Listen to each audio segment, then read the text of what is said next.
Welcome to SerialPodcastNine. Also, I want to save what you're about to say for the podcast. What is? Aren't we already recording? Oh, yeah, we are. We haven't done the intro, though. Do the intro. We can just splash that intro in at any point. Oh, buddy. it's annoying, though. Just do the intro now. We're always annoying. The whole thing's annoying, aren't we? No, I don't think that's the case. I am Gerard Peralta. And I'm Kevin Peterson. And I'm Ryan Benoit, and this is Serial Podcast 9. I think episode 76. 76. Whoa. That's a good number. No way. It's like not, the gas that's the station. year I was born. It's the gas station. Oh, buddy. All Buddy. right. There's no way. It is. No, isn't it 78? It doesn't really matter if you're still paying attention. Eric, our friend Eric. It's episode 76. It is 75 was last It is time. 76, yeah. Hell yeah, 76. Yeah, Yeah. we posted the last episode real late. Sorry, guys. I screwed up. The last All right. podcast episode? Yeah. Yeah. Well, but it's yeah, interesting because some people must have listened. I don't know where everybody listens because people were commenting on it. I got messages about Land Cruisers and, I like that. Hey, Gerard, I saw you sold a BMW. You made your first right-hand drive BMW sale. Oh, yeah. That is, you're right. Nice. It is the first right-hand drive BMW sale. Yep. It was all part of the plan. It's all starting to come together.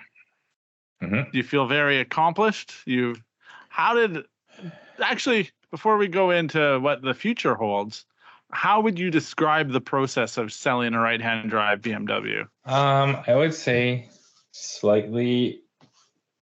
maybe slightly difficult, just because BMWs locally are absolutely worthless. Like, both of our friends have sub $3,000 E90, sedans, and one of them is actually a 330i, which is a fairly desirable car, and they're both 6-speed manual cars. So those cars, 3 Series trade for anywhere from $2,000 to $10,000. You could even just get a twin turbo one locally for like $10,000. But the craziest thing is all the 1 Series are actually significantly more expensive. Like, the average price of a 1 Series is like $15,000. Well, I don't think aren't they like kind of a rare car? I mean, they're kind of like, I don't really see ones. Yeah, no, but I mean, it's just a 3 Series with, like, it's just a smaller, I mean, but I guess it is theoretically a different car to most people, right? Yeah. I mean, isn't it fully a different car though? No, everything is the same. It's not fully a smaller car. No, it is. Like, the chassis is shorter, smaller, lighter, different lights. But I'm just saying the entire running gear drivetrain.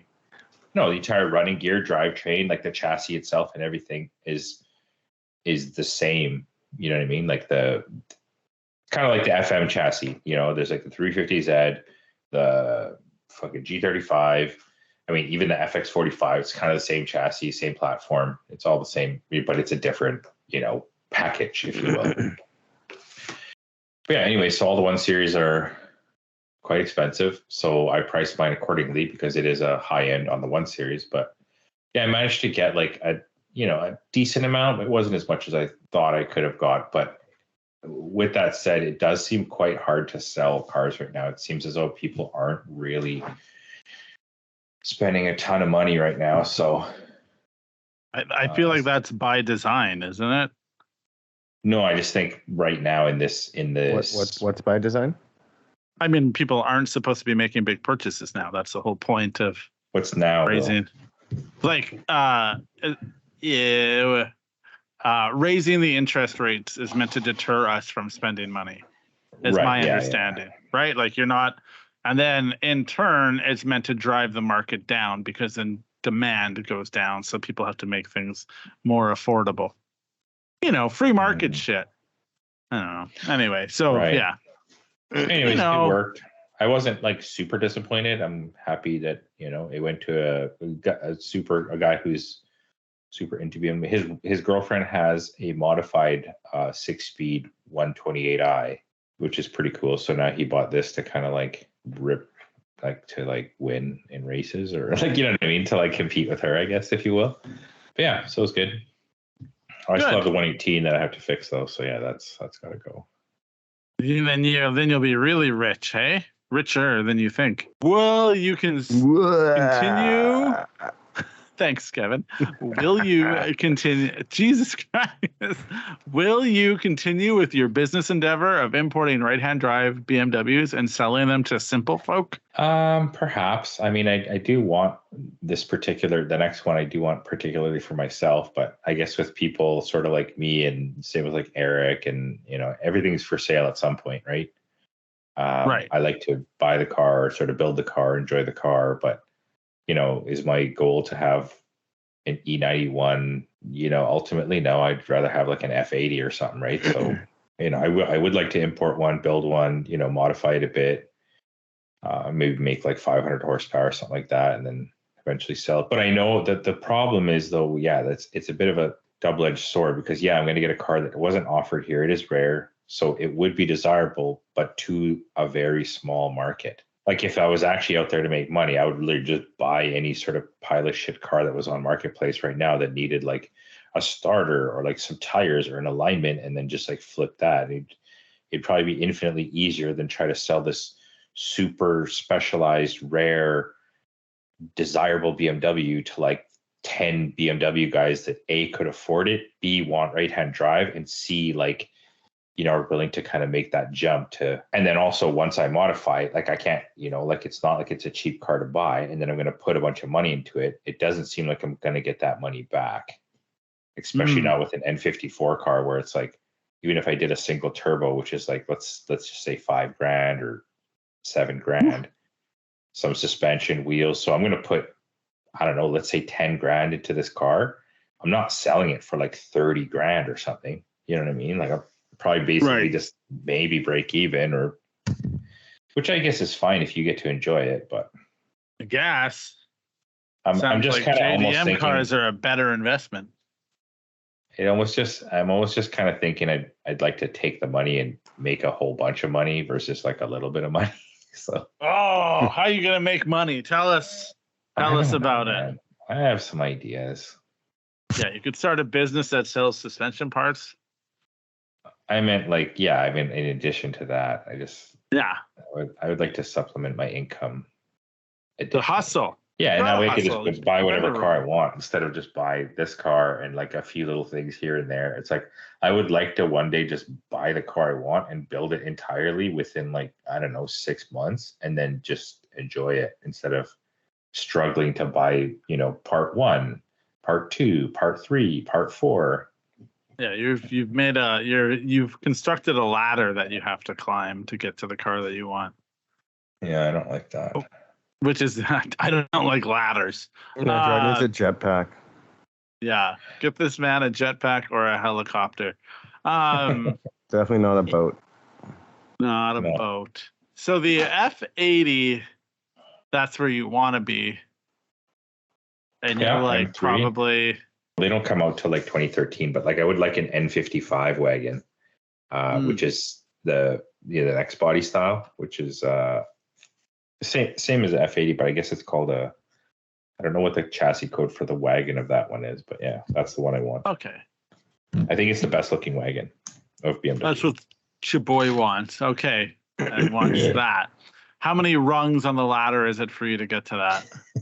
Well, I mean, first of all, they're not legal for import until, because right now it's 2008. You got to wait all the way to 2013. So that's like another 5 years. So. Oh man, you're gonna be an old man by then. Yeah, so it makes more sense. You're gonna be into Corvettes by then. Yeah, you're like gonna be fully somehow flipped over to Corvettes. Okay, well that's great. I'm gonna get a Corvette and drag Gerard over to him. Yeah, this is a surprising thing that came up the other day. People listening at home or at workplace, we were driving in a car, and I was telling a story about how my daughter, who is 6, just thinks Mustangs are trash. I don't know why she thinks this. Part of me was like, yo, that's like dope. She formed this opinion on her own. Full story is she was at a day camp and she asked the counselor what their favorite type of car was, and the counselor was like, I was in a Mustang once and I really liked it. And my daughter said, I only like Toyotas and Lexuses. And I was like, that's pretty cool. And I like didn't tell her that. And then she was telling me in the car, and I'm like, do you even know what a Mustang is? And she's like, no. And then we happened to see like a fairly nice, like newer Mustang, and she saw it and she said, oh, that's trash. And I was like, laughed, and she's like, what? I can say it's trash because it's trash. And anyway, so we were driving. I was driving then later with Gerard and Kevin. And I found out that like Kevin's like 3 cars removed from wanting a Mustang, I think. Is that what we landed on? I think so. Yeah. I don't know, like, I think they are. 4. Yeah, Mustangs are kind of sick, man. Yep. And I was shocked. And I thought, what has to happen for Kevin to get a Mustang? But that's the thing. It's like I say this and then we talk about that and like it's actually pretty far away, you know? Yeah. You know, might as well be 12 cars away because you're going to get the first car. And then, yeah. Because it's not like your first car. It's kind of like when Gerard said he'd rather have a Hellcat over like a Civic, but then like we'll talk about at length wanting to build an Integra. So it's like, you know, like, yeah, I assume the Integra's coming before the Hellcat, you know, like, yeah, like, because we're not talking dream cars either. We were just talking about like cars you could obtain. So like in the list of cars for Kevin, what you had like maybe a third Gen GS. What was the other one? I can't remember what word. Just make one up. Yeah, I don't know. Helicopter. Exactly. Yeah. Helicopter would sick. Yeah, and then a Mustang. But then you said Corvette. You would also consider a Corvette? Yeah, I think honestly I kind of consider Corvette more. I just think they like look sick. Corvettes are pretty sick, but they're pretty shit. But I mean, Mustangs are pretty sick, but they're pretty shit too. Like that's sort of like inherent, you know. I mean, I would probably take a Ford product over a GM product, but I don't know. It's been a while since I've been in either of those cars, but GM products are pretty shit. I never really had too many GM products in my life. I had 2 Ford products. Like my first 2 vehicles were Ford products, and yeah, they weren't terrible. That's for sure. I have a bit of a history with Fords too, so I'm kind of a bit biased. So. Anyone who's listened to this podcast for more than 2 episodes know that you have a history with Ford. Yeah, I have zero history with GM products. The only GM product I've ever had was the LS Cavalier engine. No, which I also then sort of just traded for a Jay-Z. For another Jay-Z, yeah. Yeah. That's a solid play. Okay, so I found that out. I thought that was super interesting. Kevin's not that far from just being in Formula D, I guess. I don't know. Hey, so I was at the City Techs. Is that what it's called? City Techs? Is that just like whatever it's supposed to be called is not what you're saying, but yeah, sure. What is it? I love your MO of just like say the name of everything, every possible. Yeah, and then I added the right one in, and that's why. Y'all don't listen to it, so you don't know. If I say it not names. Names I say differently. And I keep it in. They have an X in it. It's City Techs Auto. I don't know. You can see why these guys be City Techs. Yeah. All right. City Techs. All right. So is that City Techs Auto's anniversary? Okay. And our pals and Mikey were there, Meekzilla, and we were talking about how music videos more and more have drift cars in it. So yeah. There's that one from Chicago that has Chance the Rapper in it, which is great. And they use Jake's S14. Mm-hmm. Great. Yeah. Chance the Rapper is in it. And I love Chance the Rapper. If you're listening, Chance the Rapper, good for you. I don't know. And then Animal Style was in that song had their cars in the song from Tyga. Yeah. Right. Okay. And then there's the one with the Cressida. That was also one. Yeah, the one that predated where they had the thing up, right? Like they the car's like who did that? He's like flying. The car's flying. Yeah. Who did that one? Wasn't that the Cressida one? Yeah, but who was the artist? Oh, it was that guy from Fortnite. The guy from Fortnite, Travis Scott. Was it him? Yeah. I don't know. Maybe I don't know. Hold on a second. We're like the most ill-informed podcast, so I was just like, I don't know. It might be. You know what? That's not true. You should look it up. I've dipped into a few other car. Yeah, it was Travis Scott video. It says we found the Travis Scott car. We're not the most ill-informed. It was Rodney's Cressida, if I'm not mistaken. Perfect. And then this week, it was brought to my attention that Calvin Harris and Sam Smith made a music video that also includes like European drift cars, I guess. So right up Gerard's alley. BMW, well, Miatas and 100s. And Miatas? There's a Miata in it. No. Yeah, I knew that'd get yeah. So there are BMWs, Gerard. You can look at them. Yeah, you can look at the BMW. But so I was at the meet and I was talking to Mikey and Pete, and they said, like, what is this doing to the culture of car, like our culture? Man, you're ruining the culture. And Mikey said, Mixilla was like, I think it might be ruining the culture a little bit. Also, I forgot one. There was also one filmed in Vancouver, and some of the Good Vibes cars were. I think a lot of the Good Vibes cars were in that. Yeah, I think that was a fairly low budge one, but yeah, I know what you're saying. Well, don't take it away from them, Gerard. They were offered a thing, and they were in a video. That was a music video. Who was the rapper? Well, we don't run in those circles. Maybe they're real big in the club scene, and we don't know. I mean, who am I to say? Who's to say? Who's to say? Probably. What I will say is, sorry, Mikey, but like the whole ruining the culture thing, like, not a fan. No, don't agree with. I feel like there's like a million cultures, and they're all overlapping, and like cultures of mold, and it's ever growing and changing, and you can't define it or like pigeonhole it into anything, you know. So yeah, like okay. It's just expanding and going somewhere else. The other thing too is usually that's the first thing people say when they feel like any sort of influx of like different cultures melding or something. It's like, oh, you can't do that. Well, it's like, who are you to say that you can't do that, or who are you to say that you are ruining or enhancing or anything the culture? Are there repercussions that you can see either way that comes from? Like drifting has obviously. Okay, you know what I think the popularity of it really is. It's more. I'd say it's more like sideshow culture is now so prevalent that it's creeping into the media, and it's not really so much about the drifting. It's more just about like the spectacle, you know.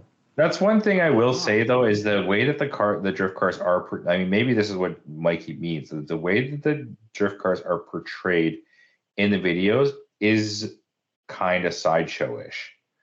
Yes. So like, I do slightly maybe disagree, because it's a pretty fine line that, like, I guarantee you 99% of the people that listen to that music and watch those videos don't understand that those are not the cars that are sideshows. Those are actual cars that go like on the track for the most part. And yeah, like, maybe that is the part that's sort of like maybe not ruining the culture, but like definitely like misleading it or whatever. You know what I mean? Right. So or misleading the public to believe that, you know. And it's also maybe making like sideshows look like they're cool because like there's these sick ass cars. It just sounds like an old man thing to say. And no, it fully does, but I mean, like, it's like, oh, you're ruining the culture. But I'm saying, like, I think Mikey's like 10 years younger than I am. Yeah, I'm torn between the two, for argument's sake. So I don't think that the rap videos. I think the rap videos are fine. I don't think they do anything that like really leans into sideshow culture, or even, you know, like the Animal Style one. It's not anything crazy. It's like in a warehouse, I think, or I don't know. Like, it's fine. I would say the Calvin Harris and Sam Smith one probably walks that line a little bit more, you know, like, yeah, they're out in kind of the boonies or a skid pad, but you know, I don't know. There's definitely a vibe that they're portrayed, and the cars in that video aren't as cool as all the ones in the rap videos. So like, it maybe does. No, but I mean, itself. there's like in-car footage like of tandems. There is actual drifting. There's like multiple corners linked during tandem. This is a Calvin Harris video. Yeah, but like honestly, the cars are hurt. Some of the cars are real. There's like maybe 2 nice cars. Yeah. You know, out of like the 100, I thought dozen, was like, the 100 is the only nice car. You know. Yeah, like I think it's like a flat black S14. And then for some reason, there's that like car with a crazy vinyl or like livery that I have no idea what it's doing there. And so he's like leading the pack, and it just kind of feels like doesn't that say the name of like? Isn't he like rapping in front of like an E30 that has like the name of the song on the side of it?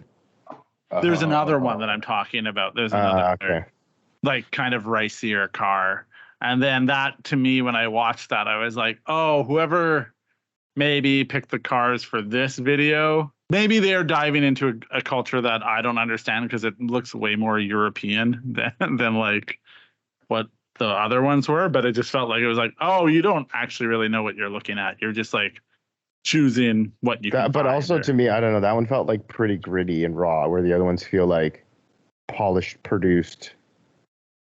Yeah, which I imagine is the point of the Calvin Harris and Sam Smith one, right? Like, I think he's even wearing like an Adidas tracksuit in it, like, which probably, I don't know, would go with the scene that they were depicting. You know, I don't know, but it wasn't like they were using like top drift cars from. Is that what it's called in Poland, Gerard? Is that where it's filmed? There's also. I said, is that where it's filmed? No, but I mean, it probably was like 4 hours from where they filmed. They could have got dope cars and they didn't. But anyway. But yeah, I mean, that's the other thing. It's like, you're making a music video. You put out this call. I bet you those people like barely or didn't get paid. You know, like you don't know what you're going to get. I feel like, you know, unless you're paying you know. Yeah. But also, if you're making a thing, you might not have the knowledge, the funds, the control, the like. Well, there's tons. They're like, oh, we need some drift cars, and they might not have like the same sort of level of knowledge. The knowledge is missing. Yeah, like they were like, oh, drift cars, sure, here's some drift cars. Whereas like, you know, the Travis Scott people or like the Chance the Rapper people are like, yo, we need some like dope drift cars. What are some like high level drift cars? And they like hired some motherfuckers that knew where it was up, you know. I agree with that. Yeah, basically. Yeah. Hey, who's that guy that drives with T-Pain all the time? Get him. And talk to her, and then, you know. And then there we go. That's a sick ass car. Who's that? No, I just sent you guys.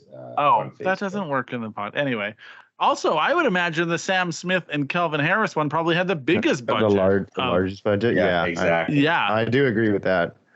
So I think they leaned into a certain vibe. I think they probably leaned into whatever that was. Not crazy about it. I don't love what that does for the culture, maybe. I like what the other ones do to some degree. I think I do.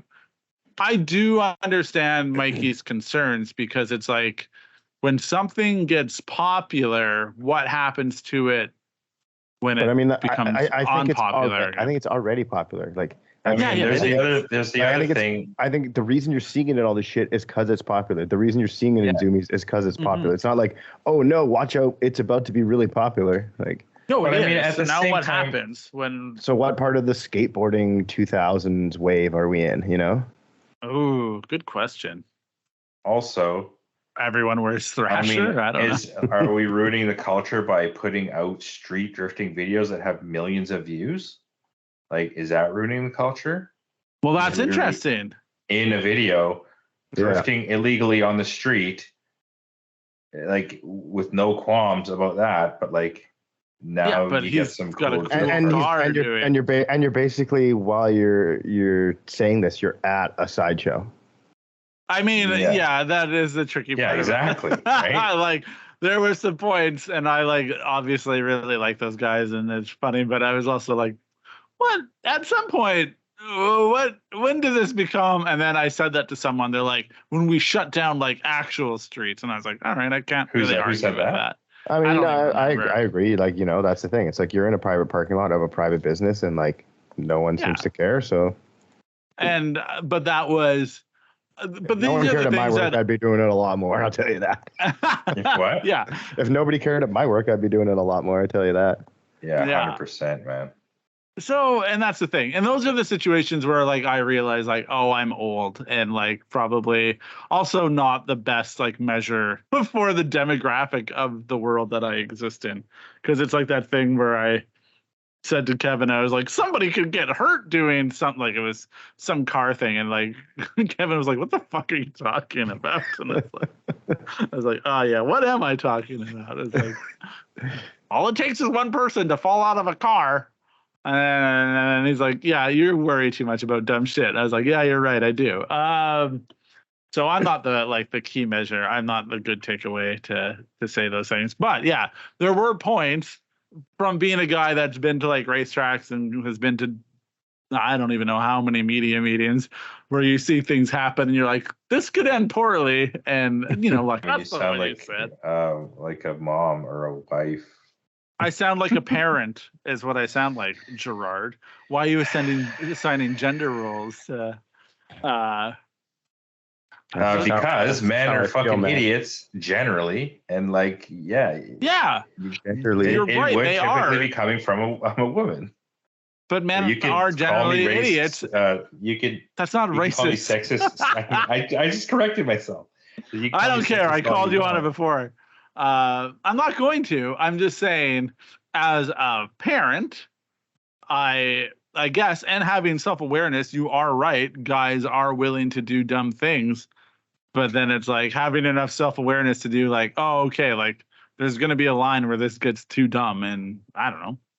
But maybe that's just me. I don't know. I mean, maybe I shouldn't even be in the car. There's a lot of times when you're like, oh, this is a really fucking bad idea. And then it just keeps going. And then somebody gets hurt or something gets hurt. And you're like, well, I had that thought and I didn't like act on it. So now I'm fucked. Like, you know what I mean? Yeah. I mean, that's all it really, you know, and again, that sounds like the dumbest, like the sissiest thing I can say is like, all it takes is that one thing. But then you're like, oh, I never saw this coming except for all the evidence leading up to it. You can only like push it for so long. Yeah, everybody becomes me. I'm just a series of multipliers, you know? Something's going to happen. Over a long enough time frame, everyone becomes Ryan Benoit. Yeah. Everyone worries. Yeah, I think that's exactly it when it comes to that stuff. Like, also, Gerard, you're like an adult, and for most part, I'm an adult. Well, I mean, yeah, not like a traditional adult, and I mean that in like I mean that in a like nice an idiot way. Adult. Like, yeah, you know what I mean, there's people that are my age that are still fucking the opposite of me. Dude, there's people that are like, there's people that are twice your age that are complete idiots and like, exactly, and are useless and like, you know, like. Yeah, but I'm, you know, you got kids, you got things going. It's chickens, pretty easy. Cats. Even like, that's right. Got a whole menagerie. Yeah, by even the time when this we comes like out, talk about Gerard will have a dog. Yeah, perfect. No, we should talk about that, Ryan. How do you feel about Gerard getting a dog? Gerard, are you getting a dog? Yeah. Are we done with the other subject? No. Are we? I don't think so. We don't. I thought we about the dog. So the culture. Okay. But we've talked about this before. The culture. It's fun. You know what? Shut up. Yo. You know what that we have to do? You know what we have to do, Ryan? We have to respect the culture. Okay? We have to respect the specific super duper like by the book car culture. Otherwise we're disrespecting it and we're gonna get slapped on the wrist. But I feel like you do. I respect the culture. Yeah. But I think here's the trick. I think I don't think we I mean, explain it to me. I don't know how I respect the culture. I mean, I respect I was gonna say car culture, but I don't respect specific cultures. I mean, I respect them, but I don't follow them. I don't like That's a bad soundbite. Yeah. Now you can pull out your racist comment. Okay. I just, like when people say shit like that, I don't know. I feel like we just like what we rubs like, me the wrong way. Shit that we like just happens to be really, truly what it is. So part of the culture. Yeah, that's what like it's. Yeah, I was gonna say you've come far enough along in your car existence that the things that you're about are the things because you like helped lay the framework for what things are about. Yeah, and now people might be coming up behind and like. If you laid tracks, maybe they're adding to the tracks and digging up some of the tracks and building out different tracks that go in other directions. And you might be totally okay with that, but other people might not be. It's one of those. Okay. So the thing is too, it's like, I don't really understand the saying respect the culture. Cause it's like, maybe if you're trying to emulate a culture so closely that you have no idea how to like, maybe build slightly out of that box, then maybe you should respect the rules of building X car. Like, oh, if you're going to build, I don't know, a VIP car, maybe you need to follow these specific rules so that you'll be classified as a true VIP enthusiast and not get, shit talked. So the reason that like I started blowing up about that whole culture thing was because sort of this. It's like, in the VIP forums, when like they were very new in North America, people would post cars that were like outside of what was a traditional quote unquote VIP build chassis, but extremely well done versions of that car. Everything done, like, everything done to the car. And the guys would be like, oh, no, it's not cool. It's not good. It's not VIP. It's not VIP. And it's like, and, and then all of a sudden, like, they have the Fusa and someone would put a Fusa in their daily driver or something, and everyone would freak out and be like, you're ruining the culture of VIP. Yeah, and it's just exactly. Oh my God, like, what are you even talking about? Like, and then, okay, so a good example is, so I built the Cressida, the yellow Cressida. It's whatever, Jay-Z powered, 6-speed, yellow, wide body, aero, staggered wheels. What fucking culture is that? Was that drift car culture? And like, did I disrespect it by putting new wheels on it or staggered wheels on it? Or did I disrespect it by like, did I do that drift car culture justice? Did I get my fucking medal? Did you push drift car culture along into like a certain area that people had never seen and never imagined right? Exactly. would take it? Like, did that car exist? It's a fine fucking line though. There, you know what? Like, I get culture. I'm gonna say this. It's like we can sit here and say this all that we want, but we've also had conversations where we shit on people for not knowing how things should be done or could be done. Like we will talk about drift car style until the cows come home. We will talk about that every third podcast about how like a drift car how it should be styled and what that's about and why it should be done that way. And then like how we hate trucks. Yeah. I don't hate trucks, but like I hate certain trucks. Yeah. You know what I'm saying? It's like we do that, just not in the VIP world. We do that to other things. So like we can say we hate or you can say, I don't care either way. Like you can hate the sentence, the phrase, respect the culture. But I feel like you fully embrace the sentiment. Both of you have a very in-depth knowledge of the things that came before you. And so when you choose to break the rules or push the envelope in a different direction, you're doing that with the knowledge of the stuff that came before you. Where someone might just be doing something because they're like, as we've said, a tourist or, like doesn't fully get it. I feel okay. If I had to say like what my culture is, then it would be the car is low and the car is well fitted and like overall presents nicely.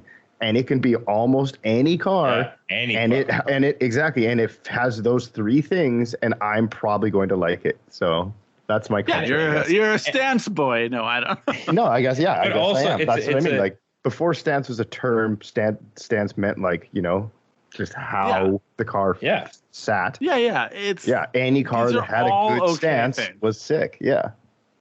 Yeah, like the wheels had to fit the body, like to certain. Yes. But okay, it's a good example. Everybody knows that SerialNine likes nice cars. We got that part now. But now see, that's the thing, is when we built Kevin's X7, it was on 18s. That was back then. I mean, honestly, back then, nobody even fucking knew what an X7 was, like realistically, right? Yeah. Like nobody was building X7s. Nobody was building anything. And the car was sick. It looked cool. It had a JZ. He drifted it. Nobody was drifting X7s back then. Nobody really had a JZ in one. Nobody had 18s on it. So like, did we disrespect 5 lug? Yeah, and 5 lug. Did we disrespect the like Shakotan culture because X7s traditionally only have 15s? But like, if we did, I guess, who fucking cares? Was the car sick or not? And honestly, that's probably one of the most prolific X7s in media to this date. Right. You know what I mean? I don't think, but I think again, you followed rules that kind of existed, but it's also what were the rules? Because we broke all of them. I don't know. I wasn't there. We broke all the fucking rules. I had 19s on the back of my X8. I don't think any. I mean, maybe did any drift cars at that point have 17s or 18s or 19s on it? Yeah, but it's just not every 240. Right. So you're already in a box. You're just taking the parts of the formula and executing it well on another chassis. I mean, like, I get it, and I'm not trying to take away from what either of you have done, but I just feel some people they try to segregate things so much that it's like they can't just think out of the box at all. Yeah, but we are also kind of those people sometimes. But I mean, I don't know. I also feel that like my car culture or like whatever, like the way I like to style my cars and whatnot comes a bit from like everywhere, from like lowriders and like dog style and Japanese style and like hot rod style, but and again, drag racing style. You're and telling me where it's coming from. Yeah. So you've done the work. That's what I'm saying. I think the idea that we're getting at here is when people haven't done the work. So then, again, going back to the point of this music video, which is oddly enough where we started, and we said, like, a lot of the cars weren't, like, cool cars. Did the people doing the video do the work? Or did they just, like, cash in on a thing? And it's fine if people want to cash in on stuff. I mean, it isn't, but it is. I can't be mad at that. I guess the problem is whenever there's a boom and something becomes popular, what happens in the fallout of that after it's not popular anymore, right? You know, we get to buy cheap cars. Okay, and if that's the outcome, then that's great. Yeah. Yeah, if that's the outcome, that's great. You know, like maybe it's nice that when people that don't know anything about cars ask me, you know, like, oh, you're into drifting? Yeah, you're into drifting? Like that Sam Smith video? I can stop using Tokyo Drift as my reference point. Also, you have a steering wheel. Is that a better reference point? Chance the Rapper? It seems more relevant. I don't know. No, you said the Sam Smith one, though. It's like, is that the image you want to portray? No, it isn't. But I don't also think that, like, Tokyo Drift very much portrays our image of like what drifting is. Like, do you identify with a lot of Tokyo Drift? No, like, I'd say like that when we're going to a drift event in a park, like a documentary of like going to like model train conventions, that would be more in line. Yeah, exactly. A bunch of foamers. I mean, I don't know any of the spots on. Any of the spots on our Drift Week trip where we were in a parkade and there was go-go dancers, or, you know, like, or they shut down streets for us, you know, I don't know that part of it. What I do know is like all the guys on the internet that just know each other from each other's cars, and you know, so no, I don't think any of those things are, but it's like we've talked about in the past. There's the T-shirts. There's all the things that are kind of like there to a bit cash in on the things. And some of them have done their homework and some haven't. And I guess I get both sides of it. Yeah, fine. Your point about what is culture, what does that mean? How do you push the envelope forward? But also I'd argue that both of you have done your homework and know where you can trace your roots back to something, whereas like maybe someone just shows up and cashes in on something. So yeah, it's there's not a simple answer to this. I think. Do you feel that there's? You know what the answer is? Stop talking about the fucking culture. Just make the goddamn culture. Just stop talking about it and be about it. Yeah, but Gerard, unfortunately, this is just the thing where we just have to talk right now. That is also. We can't go create the culture right now. We have to just talk. No, but I'm just saying, like, you know, when people are talking about, when people are like, oh, you're doing it wrong. You have to quit talking about it. Be about it. But to argue, Mikey he's in a million view video. You know, like culture, yeah, he's making culture. Street drifting culture. Street drifting culture. But that's part of the culture. That's part of the culture. I mean, street drifting is part of drifting culture for sure. Yeah, it's like what got us into it. No, like I guess, yeah. And I mean, I get it. We've had this before where it's like takeovers are dumb, but like we are also treating takeovers in the same way that drag racers treated drifters, you know, and it's fine. It has to happen. I was more talking about the car building personally, but but I mean like the culture and all this other stuff. It's yeah. Well, I'm just talking about drifting in those, not the car building culture. Car building culture. As soon as you change it to a car building culture, it feels like that's already made it a different. It's always just nice to see like those like refreshing out of the box sort of ideas and builds. Like, yeah, I mean, good example that Odyssey Absolute 2JZ, like that thing's fucking nuts. And it's like everybody talks, like not everybody, but a lot of people will be like, oh, that'd be so sick if it was real drive and had a 2JZ, but this guy actually did it. Yeah. So it's fully sick. And it's but nobody's mad at that. I think it's the. And here's the thing, Gerard, you're not out there respecting all builds. Like, that's what I'm saying. You're for sure not respecting all builds. You know, you have a line. I never said anything about respecting. No, I know, but like, kind of like. No, he's just saying that like everybody's like, oh, you should put a 2J in it, and you should stamp it, and you should do this. And you should do that then. But the person saying should be doing it too. You know, right? I guess what I'm trying to point out is like, as much as you don't like the sentence about the culture, you are about the culture, because you will shit talk more things than most people that I know that are bad. You know, like, but you will acknowledge or the execution. Things. It's kind of different. I think that's just like, look, respect the culture is a kind of an easy way to just blanket statement. It's everything. A tourist statement. That's what it is. But Mikey's not a tourist, you know, and I don't think that's a tourist. But he statement. Never said respect the culture. So he's not the guy that said it. You know what I'm saying? Like, I think respect all builds is a tourist statement. I think respect the culture is fine.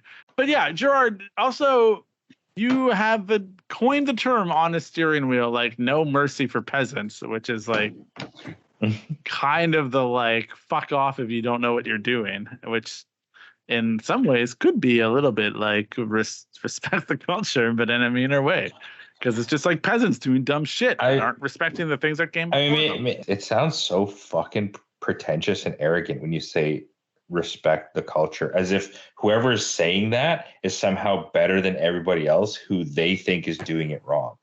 Like, I don't think I say it that way. It's funny because I don't think we say it that way. What? No, like you don't say it that way. Or what? Because it feels like no mercy for peasants is but I mean that's just description of what. But but it's almost like a joke. I mean, we definitely kind of think that way, but like it is almost like a in your face kind of like blatant statement. Bravado, yeah. You're like, oh, no mercy for peasants, respect our culture. Like it's like the opposite way. Yeah. It's just it's the tactless way. It's like shitting on people. Excuse me. Yeah. Could you respect the culture? Yeah. Respect the culture, please. Both of you would be the first to shit on a car that was like. Yeah, I know. Because that's execution, right? Like it is funny. Let me just finish it off because one of the things that I thought was really put the funny. Nail in the coffin, buddy. So with the VIP thing, it's like all these motherfuckers like, oh, respect VIP culture. You don't know this chassis, that chassis, whatever. And it's like, man, like, yeah, I've had a subscription to VIP style for many, many years. And it's funny because I think half the time the VIP guys don't even fucking have a clue what they're doing. Because, they've, once they've gone to level A and they've like maxed that out, and then they go to like level B and they max that out, and then they go to level C and they're like, okay, the car started to look pretty sick at like level B, and then it kind of like went a bit crazy at level C, and then once you get to like level D, those cars look fucked. Like they're not cool anymore. They're just like out to lunch, but it's like they're still VIP. They're, you know, the front page of VIP style. So like technically, that's a respected VIP build. If it's on the cover of VIP style, like if that's the Bible that you're referring to, now you got like a where the culture comes from. F31 Leopard with like 19 by 14s and like, you know, like covered in Bondo. You know, it's got a waterfall. It's got like one fucking seat and like, waterfalls inside. Like it's they're open to everything as long as it's right. Two things, Gerard. We were on the cover of VIP. Yes, we recently were.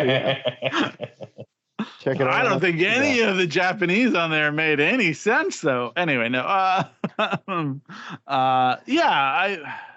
When you boil it all down, though, it's like everything in cars.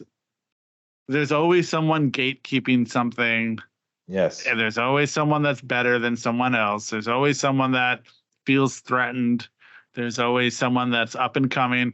You can even get into like if somebody can do something and it's cool, but if somebody that's like not as cool does it, it's not as cool, you know? Like, like we don't measure things in the car scene objectively. We measure the car scene is super subjective.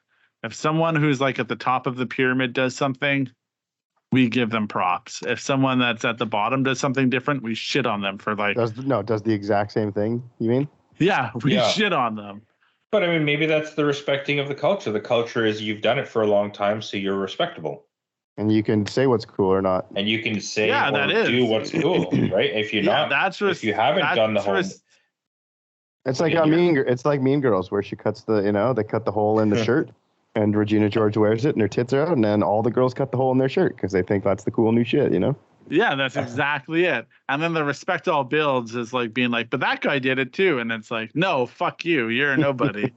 You don't get to do cool guy things when you're a nobody. Yeah, could you imagine if when we showed up to like PGP, people were like, oh my God, you have 19s on your Cressida? Like, that's so wrong. Or like, you have 18s on your X7? Like, that's so wrong. And it's like, okay, well, watch me. How many Cressida people? But how many Cressida people were there to like say that? But that's what I'm saying. Yeah, it's there like wasn't. We like almost made that fucking culture. So like, yeah. And I agree. Again, not trying to take that away from you or argue this, but I just think like there's still a Venn diagram, and we haven't spoken about Venn diagrams in a long time, so I'm very excited that there's still the overlap of like you understood everything that came before you, and you understood the rules and the boundaries that you could play in, and you could understand where there's a give.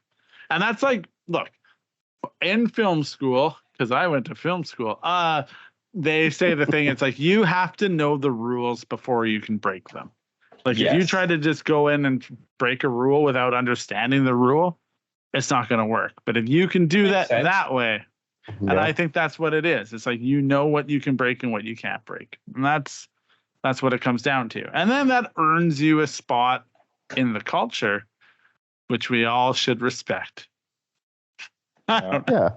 I mentioned there's a lot of like, if we knew older people that knew about the history of hot rodding and building like really fucked up cars, I bet you there's a lot of dudes that like sort of pushed the envelope / broke the rules / disrespected the culture that paved the way to new culture / new ideas and new things, you know? Right. That's how you probably got gassers and all the other shit, exactly, you know, where it's like, that's not for me, rat rods. And so at the end of the day, I don't care about Calvin Harris because I don't know if Taylor Swift ever wrote a song about him. You like Taylor Swift, right? I like Taylor Swift. Yeah, I mean, I do. Folklore is a pretty good album. I've had enough beer that I can say that. One of the dudes from The National helped produce it. It's great. What do we want to know about Taylor Swift? My family loves Taylor Swift. No, I was just... you want to call me out for liking Taylor Swift?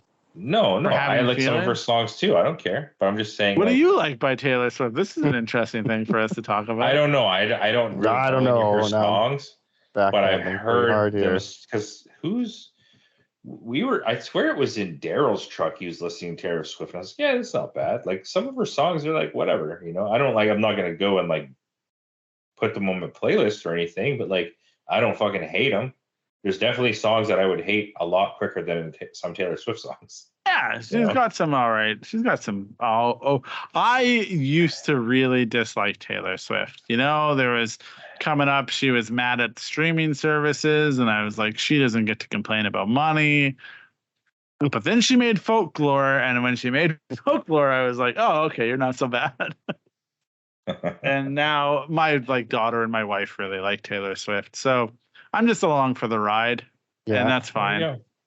Did you have fun at the concert in Seattle, or? We didn't go to the concert in Seattle, but let me tell you, it's because we were told that she would come to Vancouver, and she's not so far. Well, isn't it was it 6.1 million people tried to buy those tickets or some shit? Yeah, and there was 2 in this household that were on the list. 2 million bots. Yeah. So, T Swift, whatever. She's fine. There's just a podcast where people know that I have no qualms with T Swift. I used to, if you go back far enough in my social media, I was like, yo, fuck this. But I thought I was probably being edgy, and now I'm just a dad that has a 6-year-old girl who loves Taylor Swift. So yeah, it is what it is. Yeah, exactly. Yeah. Sometimes you just got to grow as a person and respect the culture. Hey, Gerard. Oh, you got 2 now. You're gonna get a dog? I have 2? Well, you said my dogs. I said dog. How my dog? Where my dog's at? Yep, I'm getting a dog. Are you? This is wild. Man, I can't even. I feel like when Gerard told me, he was like, "Hey, man, I gotta tell you something." Is that how he said it? Yeah, you're like, I'm not switching sides, but I'm getting a dog. Why'd you tell me like that? That's pretty funny. Gerard is we're out for lunch together, having sushi. Yeah. No, we were at ramen, but yeah. Okay. I want to say this, but I feel like it'll offend dog owners out there. How adamantly okay, fine. Gerard, this is actually probably the biggest flip-flop of all the flip-flops Gerard's ever done. Gerard getting a dog is a big old flip-flop, I feel like. Yes, you were the most. You gave me a giant lecture about how dogs are too needy and you never want one, and why. I felt like I was in a seminar about why cats are dope. And I fully understand. For people at home that don't know, at one point I had 4 cats. I no longer have 4 cats. They're all named after cars. There was Sylvia, Aristo, Gloria, and Laurel. Let's have a moment of silence. Yeah, let's have a moment to mourn your cat. Cat Sylvia. Yeah. My first cat. May she rest in peace. R.I.P. How old Sylvia. Was she? Oh, she was 14. Oh, I mean, that's good. She lived her full life. Yeah. Anyway, Anyway, she was my cat. And all of my cats, I always got to name them. So yeah, they were all named after and are named after cars. Anyway, so if we didn't have a podcast about cars, we'd have a podcast probably about cats because the 3 of us all really like cats. But now Gerard's switching sides. Getting a dog. So, yeah, I've never had a dog. And there are definitely aspects about dogs that I was just kind of like, yo, fuck those things.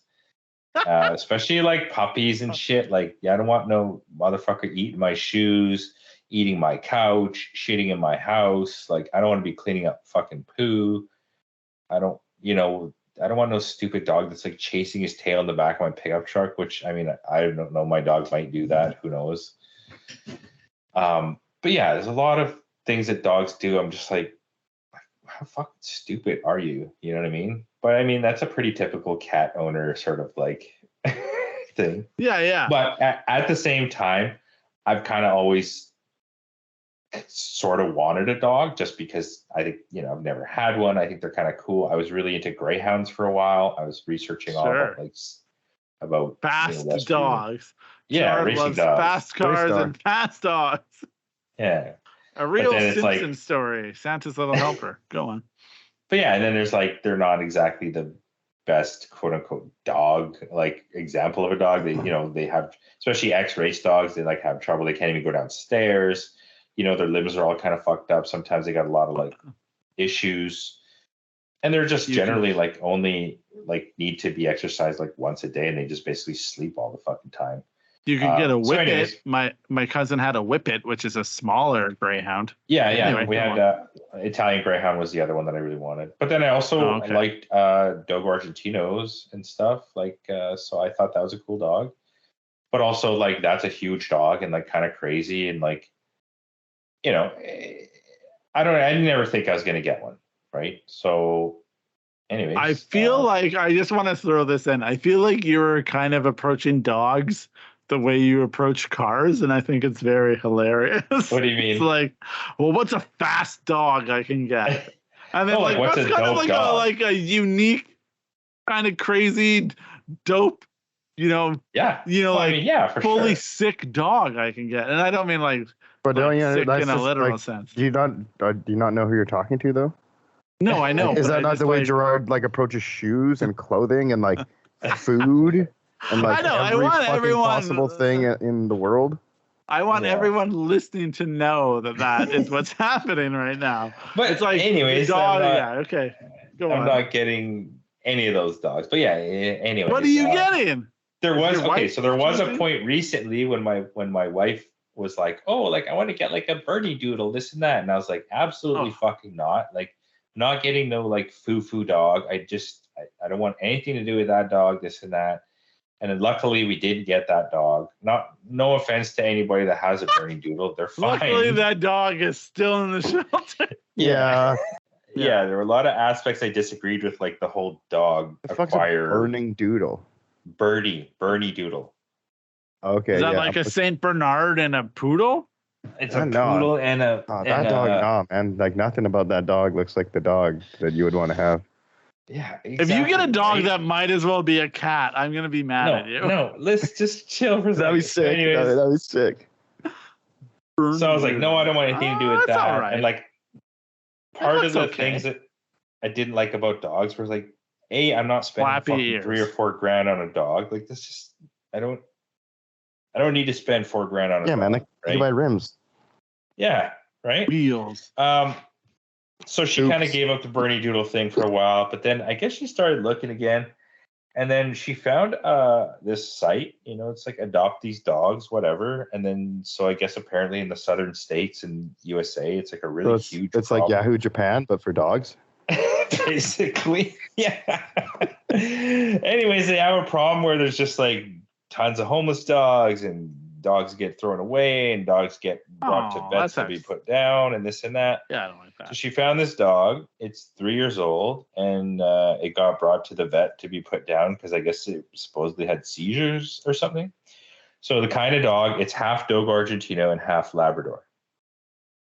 So I was she showed her to me, and she's oh, I like this dog. I'm oh yeah, what about it? Tell me about it. And she's yeah, it's Dogo Argentino and this, and I was oh yeah, fucking check it out. And it's black, it's brindle, it's just kind of looks like a mutt. But I don't know, we sort of looked into it a bit more, and she was oh, you said yes, because I was yeah, sure, I'm that looks like a cool dog, and I was how much is it? And so it's only $600, but it's they get all their shots, and the dog is from Texas, so the dog's coming on a rig next weekend. From Texas. Rig. Yeah, so it's I hope it's called stops at Buc-ee's for you, and dude, that'd be sick. Yeah. It's called Three Little Pitties Rescue and stuff. So anyways, they put all these dogs on, so all these people adopt these dogs.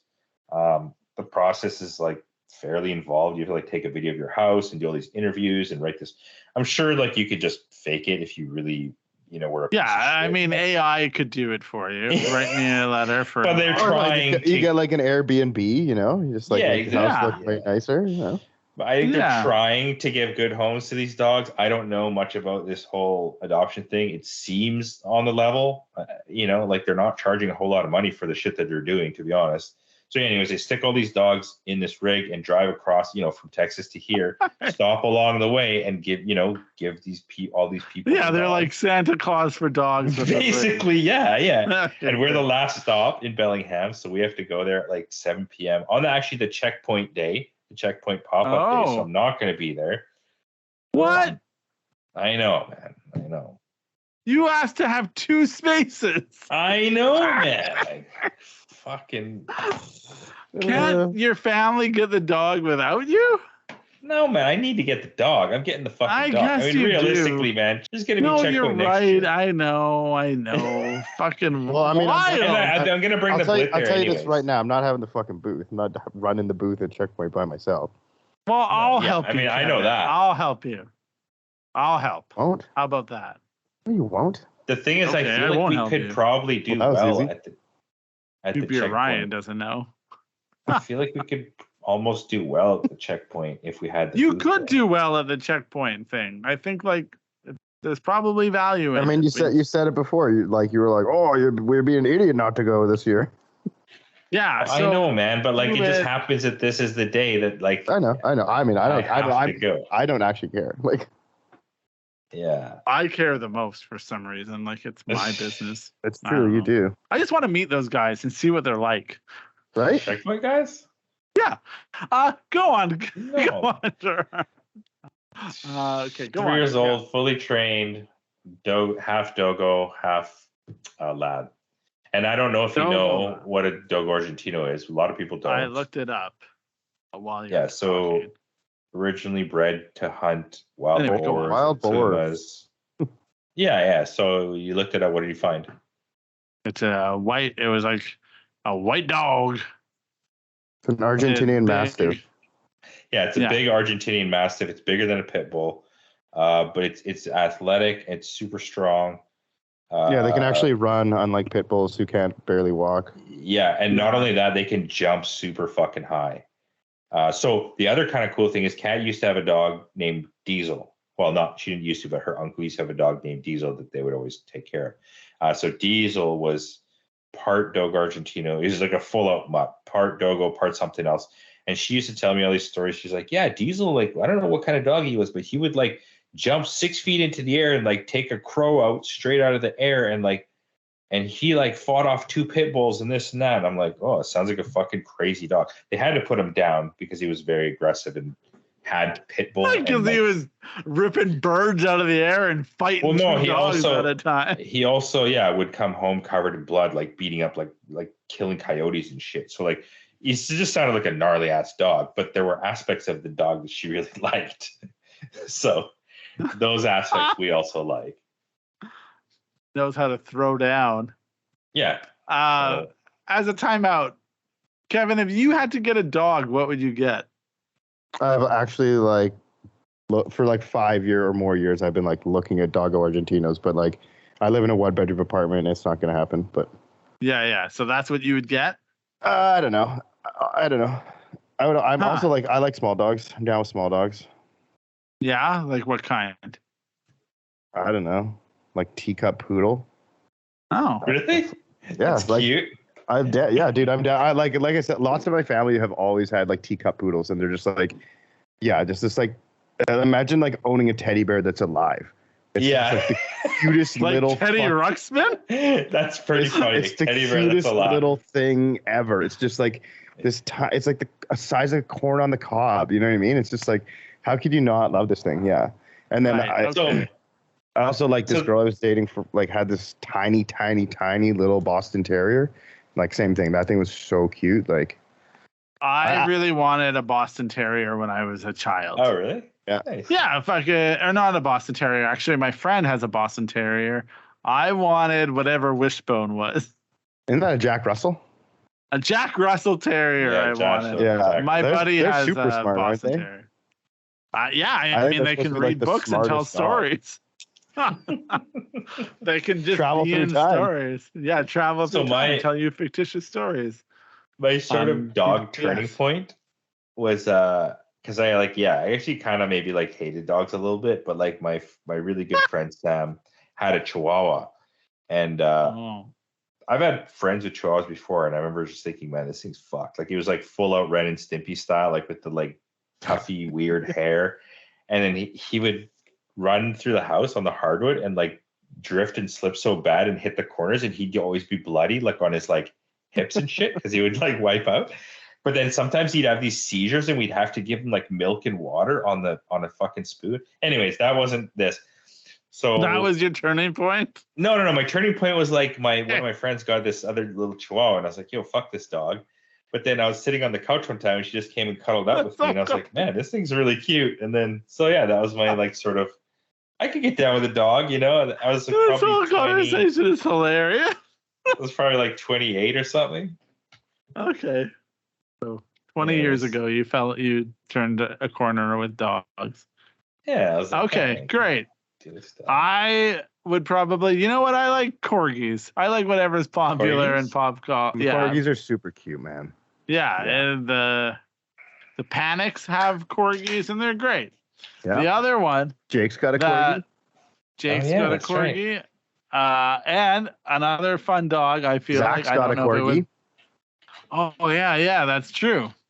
And the other dog I would consider, because I don't know anything about it, but is a blue healer. Because what the hell is that? Bluey. Because of Bluey. And then the dog could just parent my child for me, because if I've learned anything from TV, is that Bandit is the greatest TV dad in all history. And if anyone disagrees with me, please feel free to write in and better be prepared to write an essay to prove that Bandit isn't the best. Anyway, that's my thought. So the other kind of crazy thing is dogos are actually banned in a bunch of countries. Like I think they're banned in Australia. That's right up your alley. I think they're banned here now too. Yeah, they're banned in Canada as well. Yeah. So how are you going to get across the border? Well, it's not. You gotta smuggle it. Okay. This. So you can't have the real thing, so you get the next best thing, you know? Yeah, you're running a rep dog. Congratulations. It's not a rep dog. It's a hybrid dog, bro. Oh, well, okay, fine. Man, we're going to lose so many listeners from us talking. Listen, everyone needs to know. Everybody loves dogs, though. That's the thing. I know everyone loves dogs. We'll have an episode about cats, and it'll be like mildly popular, and then we'll have an episode about dogs, and it'll be like greatly popular. Yeah. Wildly popular, yeah. Wildly popular. I will see what it's all about. You know, I'm going to be a new dog owner. We bought some dog shit for the dog. Got like that dog's going to eat your fucking treats. Chickens is the problem. Farmer Jerry is going to have a goddamn problem, man. Bloodbath in the menagerie. I can't believe you can't go to a car meet because you got to get a dog. So I got 4 chickens. It makes a lot of sense. Now a dog. When's Dominic going to get a ferret? Oh. So you're saying. Hey, what is a pet you wouldn't get? What's a pet? A ferret. A ferret. A rat. I don't know. I wouldn't get a snake. I wouldn't get a reptile. I don't know. I just like. I don't really want pets, to be honest. Yeah, I pretty much draw the line at. I've had reptiles. At dogs. Yeah. At dogs. I think that's the line. I like. Where's the other side? I would get a dog, but I don't. It's funny because cat, dog, line, and then we have a rabbit that I don't. Because you have a rabbit and a guinea pig. You have a rabbit? The guinea pig died, Kevin. Remember? Oh yeah, you were away. Driftweek, it died. Oh yeah. It died on Driftweek. Jody called me while we were at the track and was like mad that I couldn't deal with a dead guinea pig. Yeah, it was not great. And it was like snowing and shit in Vancouver, and we were just at Adams. You were having your own thing that day because like like that, it was like the lowest point of the trip, I think. And anyway, I don't have anything to do with the rabbit. You know, the rabbit and I don't talk, so it's fine. People need to know that my family. We pass each other in the hallway and we nod, but we don't say hello. Yeah, we don't. Yeah, people need to know that my family very much cares about animal rights. And when like Gerard was saying like, oh, it's coming from like this part of the US, I've actually like, I don't think we've ever talked about this. One time, Jody and I flew to Vegas and then drove to volunteer at an animal sanctuary. I've never told you that story. Yeah. Would that be on your honeymoon? Nope, that was not on our honeymoon. And I don't remember if we went to SEMA or not that time. Like there was like a trade story on the trip. Yeah. That was before we were married. I proposed after we went to Formula D. So we went to SEMA for a day. And that's when Jody interviewed the guy from Liberty Walk, because I was like, you're a journalist. My wife studied journalism in university. Oh, cool. And I was like, you interviewed him, because I don't, yeah. Like, and so she asked him a bunch of questions, and then we got it all sorted out. There was an article written about it. And then she was like, and now we're going to volunteer at an animal sanctuary. And we went and volunteered at it. At an animal sanctuary. What did you do? We hung out with cats. We took care of cats because we're a cat family. So that's what we did. And then you can like rent a cabin there and like have a cat hang out with you for the night. And we did that. Nice. Yeah. What a time. What time do you? Now everybody knows what a period in my life. And yeah, so there you have it. Gerard's getting a dog. My dogs are all based on things that have been animated, and Kevin wants the cutest dogs that are just walking stuffed animals. My dogs are barking right now. I'll tell you that. I never really got that term, you know. No. No, I never really got like how the dogs are feet. Yeah, it means your feet hurt. Like your feet are hurt. Oh, so you didn't know that? You guys know Dylan Evans from Washington. Yeah, he was he has a tattoo of of his dog, and it was like, and it said "My dogs are barking" underneath it, and he always incorrectly used the term "My dogs are barking." You know, he'd be like, "Oh, I got to go do this. My dogs are barking." I'm like, "That's not what that means." He's like, "You're doing it wrong." I'm hungry. I'm thirsty. Yeah, but he loved it. Oh, I was gonna say we haven't been biking this year, and it sucks because Kevin's bike got stolen. Oh, and Ryan probably still has his bike, so we could go ride. And then I have a bunch of bikes, but I don't really like any of them. I want to get a new bike. So. Being a real Gerard about your bike. Let's go. Well, no, I've had them for a long time, and they're all kind of like hand-me-down pieces of shit. So it's time maybe to buy one nice newish bike. But yeah, you guys want to go to ride? Does Kevin have a bike? You just said it got stolen. No, I don't. Acquire a bike. Well, if you got so many bikes, just let me use one of yours. Yeah, what are you doing? Dude, I'll just sell you my bike for like $200. Like, there you go, done. I should fit you because it's actually small for me, so. Oh, good. Probably be fine. Well, let's go through a bit this. of work. I can probably just do that. Kevin's going away this weekend to the Panic Drift event, which is very exciting. I'm excited. That's so sweet. I'm not going. I was going to, but now I'm not because I'm trying to be responsible. Very not excited. You will be, though. No, I'm not. Why will I be excited when you're not going? Oh, you're going drifting? Once you get there, you'll be ecstatic. You'll just like, it is a long drive, so I applaud you. And that is great. It is a long drive. Yeah. But Nicole will be with you, so it'll be nice. Oh, Nicole's going? Yeah. So not going it alone. That's commitment. So that'll be good. And you're gonna get he's gonna get to hang out with Rick, Raymond, Toyota, which is great. The Bridget Industries. Yeah. I think that's great. So I am very I'm sad that I'm not going. I got a wrench on the 4Runner this week, which I don't like wrenching on cars, you guys. I don't like it. You should. No, I know. I wish I was fucking Gerard's just like, I wish I could just buy whatever car I want. And I'm like, I wish that I didn't have to wrench on a car. It's like my greatest wish is if I'll know I've made it when I don't have to wrench on my car. And I have to do it in a condo, and I saved this. Are you this allowed? was the bit. Well, I don't know. So it looks like, and here's the thing. I have no idea. So first I did it on the street. It's easier to get forgiveness than it is to get permission. And so I was changing the sway bar bushings on the 4Runner, which like the 4Runner is easy to get under. So I, like did the thing where you put one tire up on the curb and then crawled under but then one of the bolts seized. So then I was like, fuck. So I ended up having to I don't have an angle grinder. I went and bought an angle grinder on sale. And then I was like, I got to plug this shit in. Well, so you could probably just take it back too. Yeah, I could. But anyway, I'll leave it in case I ever need it again. It was on sale. It wasn't the worst. But I had to take my 4Runner downstairs of my condo, put it in a guest spot, plug in this fucking angle grinder, get under the 4Runner, and then grind away whenever people weren't around. It probably looked like I was a guy trying to steal a catalytic converter off of my truck.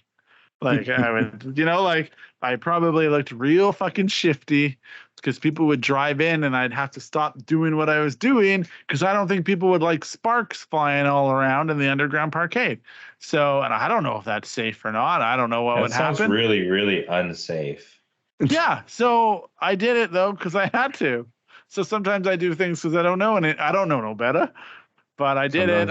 Sometimes you got to get it done. Yeah, that was the thing. I mean, in my mind, I was like, if it starts on fire, maybe I'll just drive it out as fast as I can and park it in the middle of the street, and then all my woes will burn to the ground. Anyway, it worked out. As long as it's insured. Yeah, I got it all sorted.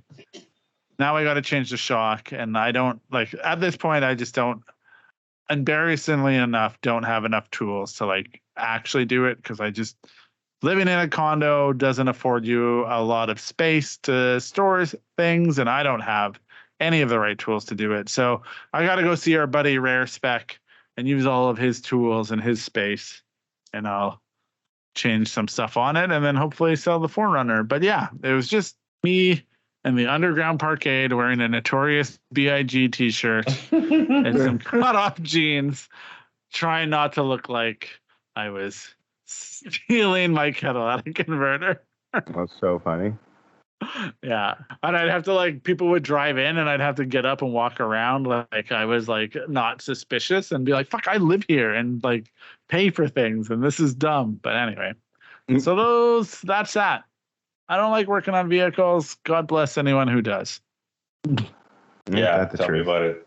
I got to change the water pump on the 118, and it's literally been sitting there for 2 weeks, 3 weeks. I'm just just fucking do it and sell the car, you dummy. But it's I'm going to have power steering fluid. I'm going to have you big dummy. I'm going to have all this shit on my floor. I'm going to have to have the car up for, I got to bleed it all again. I'm just so over that fucking car. I just would love to pay somebody to do the work. But do you have the tools and the know-how to do all that stuff, yeah. Nobody's going to come over and be like, what are you doing? Stealing from your car? I don't know. Yeah. No. I agree. Yeah. That is a problem. One time I had a leaky injector and it was so bad. And the whole parkade just smelled of fuel. And I was like, I got to get this thing out of here. And what was that in? The 4Runner. But then because I bought a refurbished injector and the refurbished injector leaked, so then I had to go to Toyota, buy a proper one, and then the O-rings were a bit of a problem, so I figured it out and I did it myself. But yeah, it was just it was one of those situations where people I'd ride the elevator down to the parkade to be like, I'm gonna go do a thing, and people are like, oh, it smells so bad down here, and I was like, yeah, it certainly does. Really gassy. Oh, whoever did that's a real piece of shit. And then it was me. I'm the piece of shit. Yeah. Anyway. As long as you know it. Yeah, as long as you have enough self-awareness to know that I wasn't respecting the culture. Anyway. The culture of apartment living. Yeah, I was not respecting their culture. The funny thing is once we sell the 4Runner, I think I'm going to have to actually drive the Aristo way more, which will be funny. because I might actually have to drive it downtown and shit now, which will be. Well, that's like Danny's primary car right now is the 100. Yeah, and then that's going well.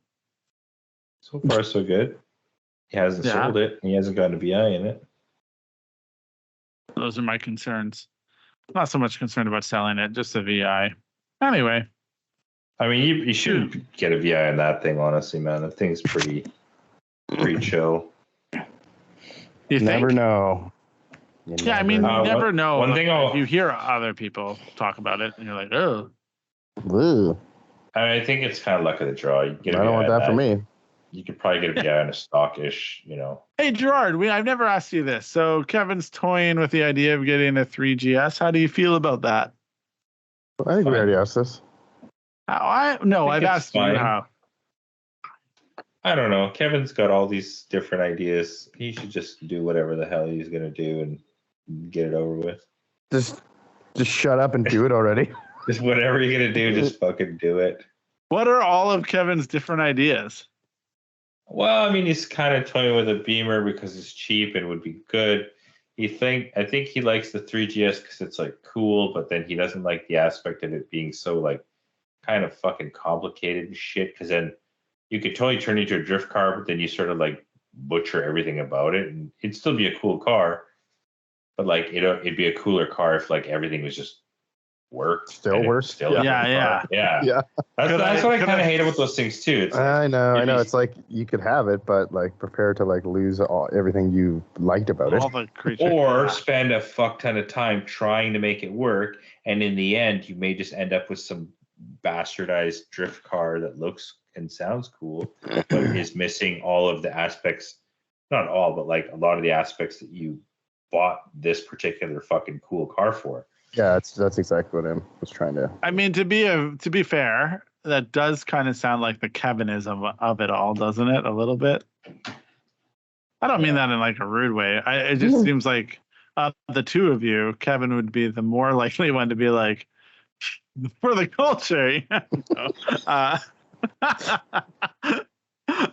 I think it would just be very funny for Kevin to have the 3GS after Gerard had the 2GS, because the 2GS is still one of those cars when people look at SerialNine and they lament over that car. I think that's why it would kind of be cool too. It's a continuation from that, I totally think that would be great. It's Gerard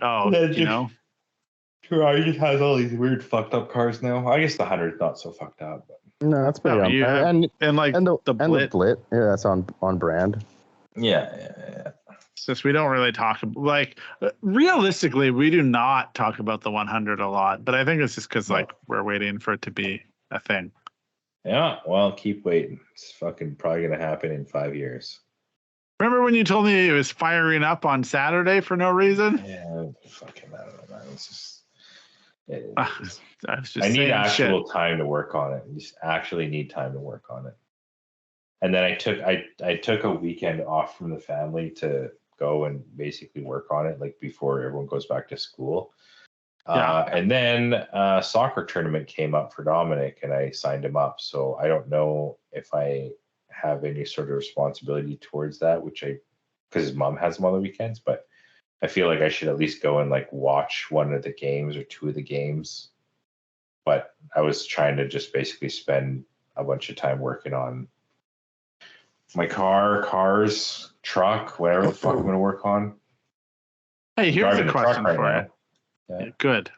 I got a question for you. Yeah. Do your kids understand your responsibility to cars? Maybe Dominic might. I feel like Dominic has a pretty good sense of it. From the time that responsibility. Well, I don't know. What does that even mean? Okay. All right. Sorry. Okay. So you're I signed him up for a soccer tournament, but his mom's got him on weekends. I should go watch a game. And it's yes, but he'll probably play 3 or 4 games, right? Yeah. So if you go and you watch a game and you're good job, buddy. I don't know what you say to Dominic. Good job. You did it. And then it's way now go, Dad's pal.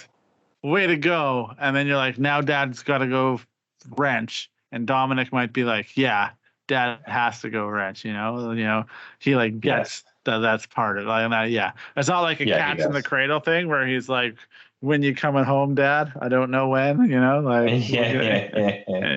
we'll get together then. Yeah. Like June has some semblance of understanding of my imaginary priorities that I've created for both of you. So like that's kind of like, she's like, "Oh, did Kevin and Gerard ask you to do that?" You know, it's like, yeah, you know, like, so she has a sense of that, you know, or like, "Oh, you're going away on a 20-hour car trip," and I had to be like, "Oh, I'm not actually going."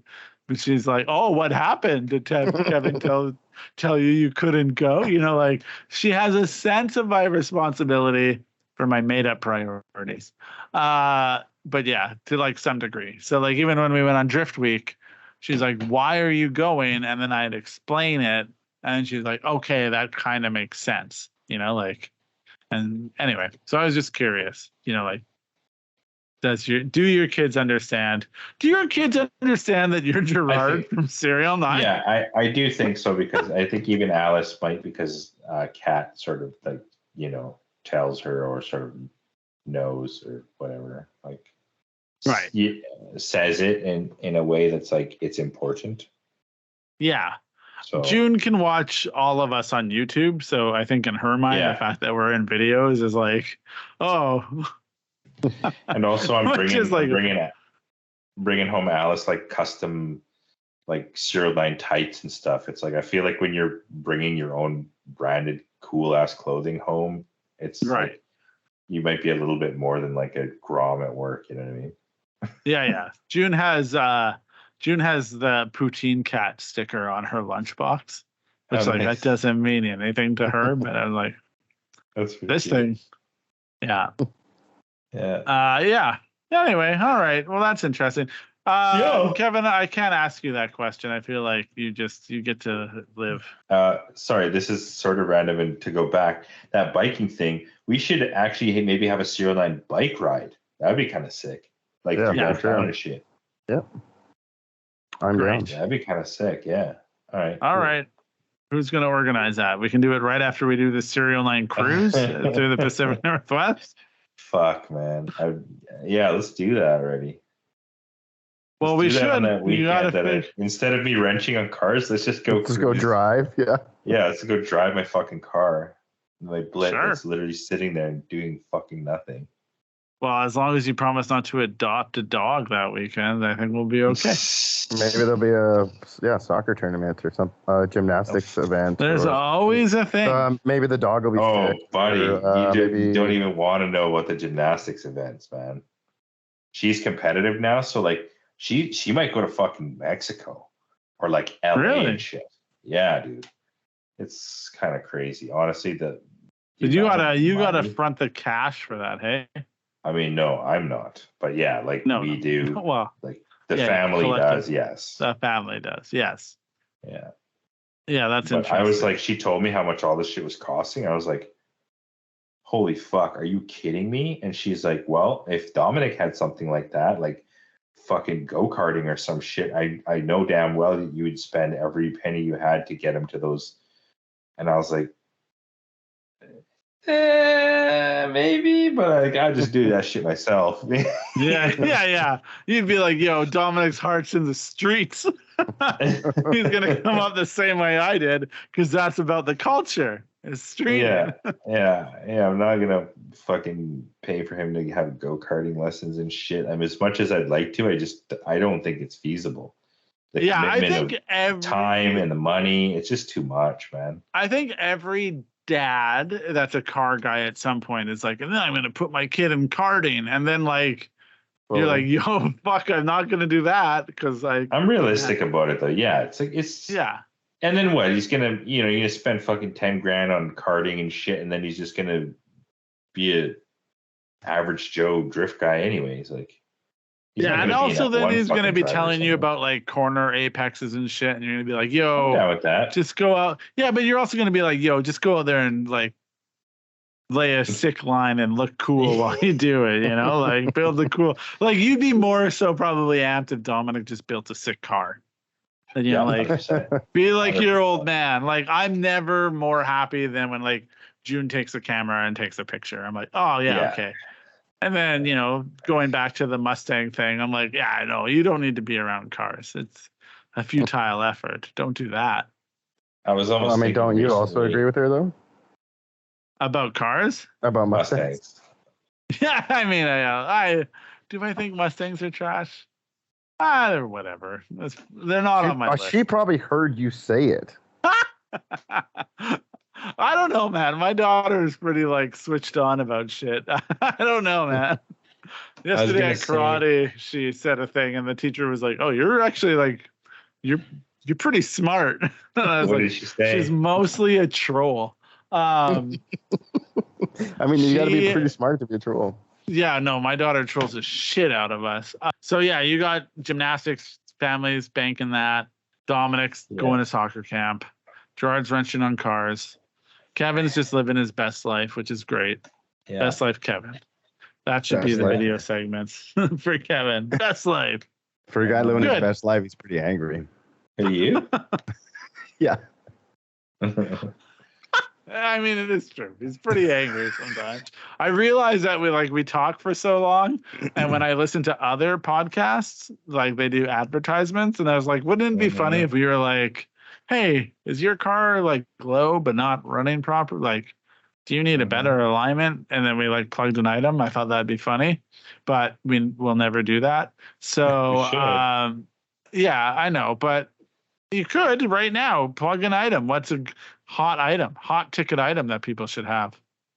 Are your tension rods worn out? The bushings in your tension rods worn out? You should buy SerialNine OEM Plus tension rod bushings. They will help fix your alignment. If you just got an alignment, but your front tires are getting worn out from your toe, that's because your tension rod bushing is worn out. That's right. Oh. Yeah. It's pretty easy to see whether you need them or not too. You literally walk up to your car when the steering wheel's straight or slightly crooked, and you kick your tire. You kick it towards the back of the car or the front of the car. You kick it, and if it moves, it'll kind of like jiggle in the front to back direction. Your tension rods are messed. Another way you can do it is just going super slow speed, hit the brake a bunch of times, and if the wheel lurches back in the fender well.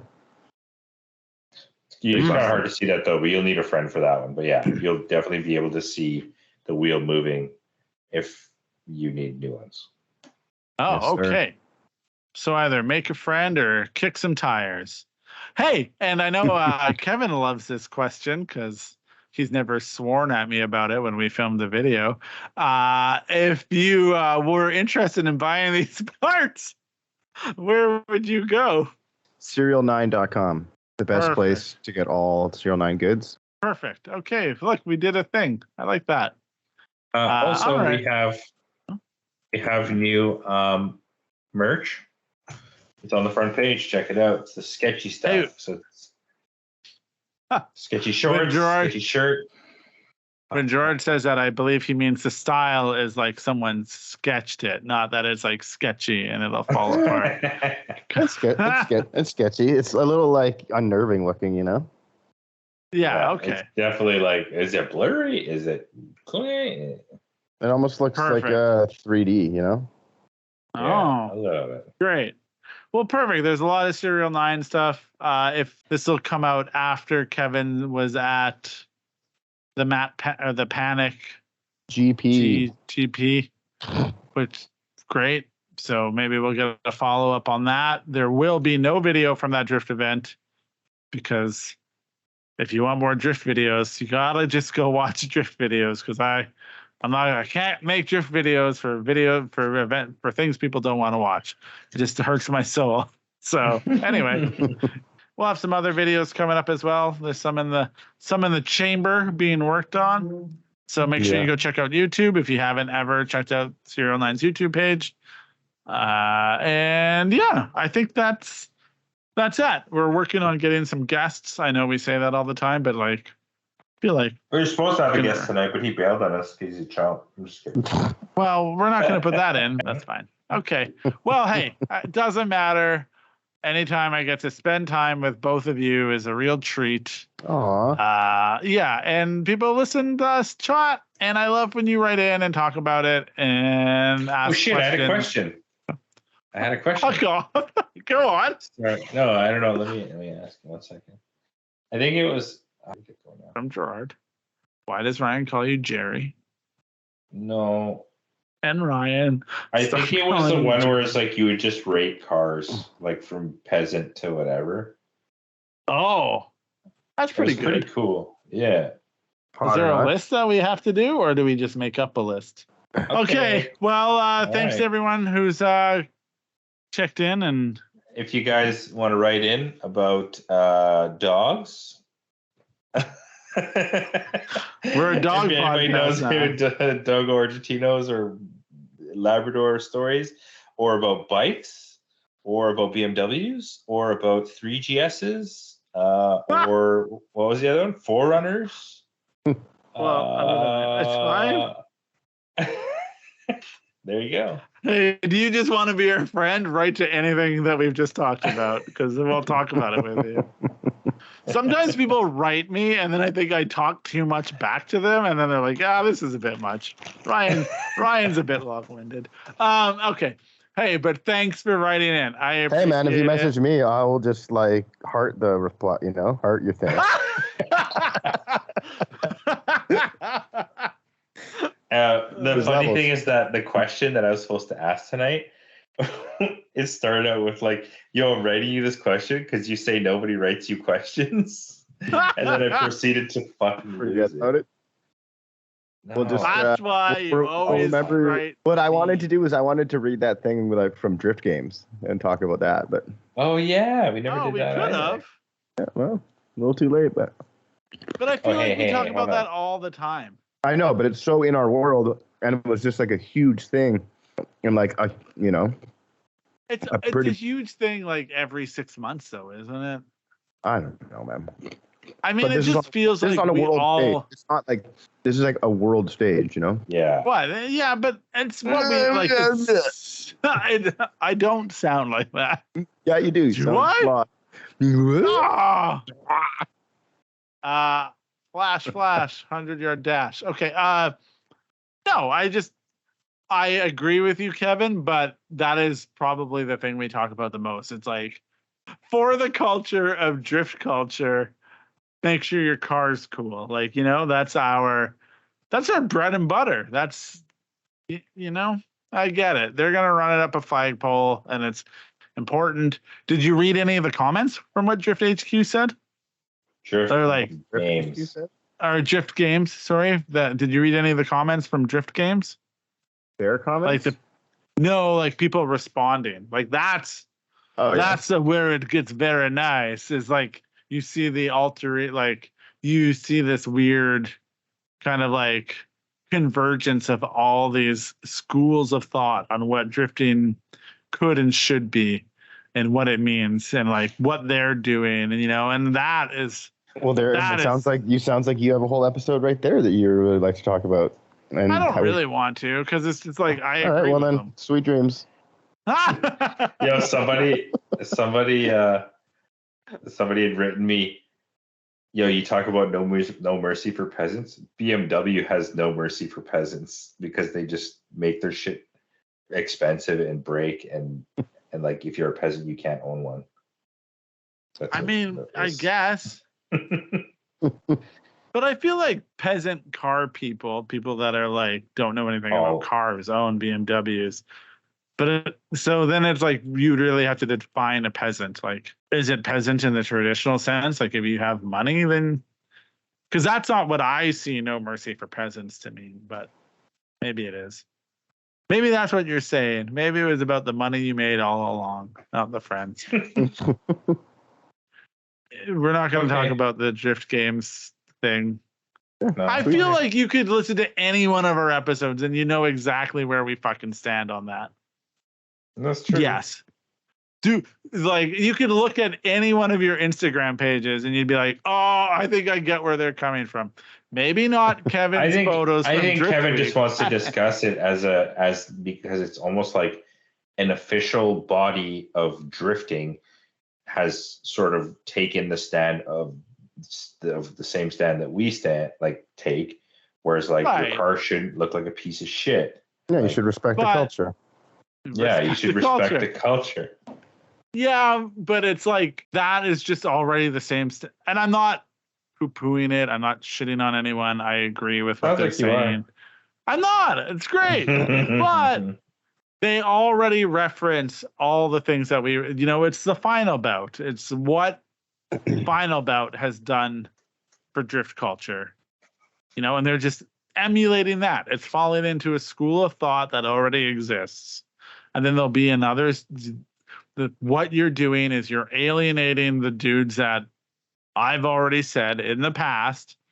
If this is your first episode for some reason listening, I think shitty looking drift cars is just masturbation drifting. They're doing it for themselves and nobody else. And that's all that it is. We've talked about it over and over again. It's not like a new thing, and it's not really a counter. It'd be wild if like Final Bout came out and was like, you know what?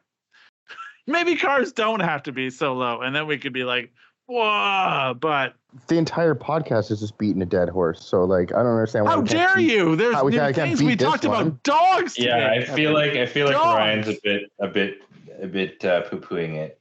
I'm not poo-pooing it. You fuck, god damn it. Just go flush the toilet already. You poo-pooed it. You pieces of garbage right now is what you are. Right, I'm so over this. Yeah. Yeah, so am I.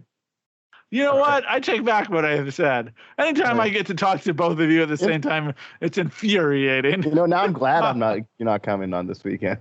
You guys are funny. Me too. Hey, thanks for everyone else for listening to this. Yeah, thanks for nothing, guys. Yeah. Okay, bye. Great. Okay. But actually, thanks for listening to the podcast.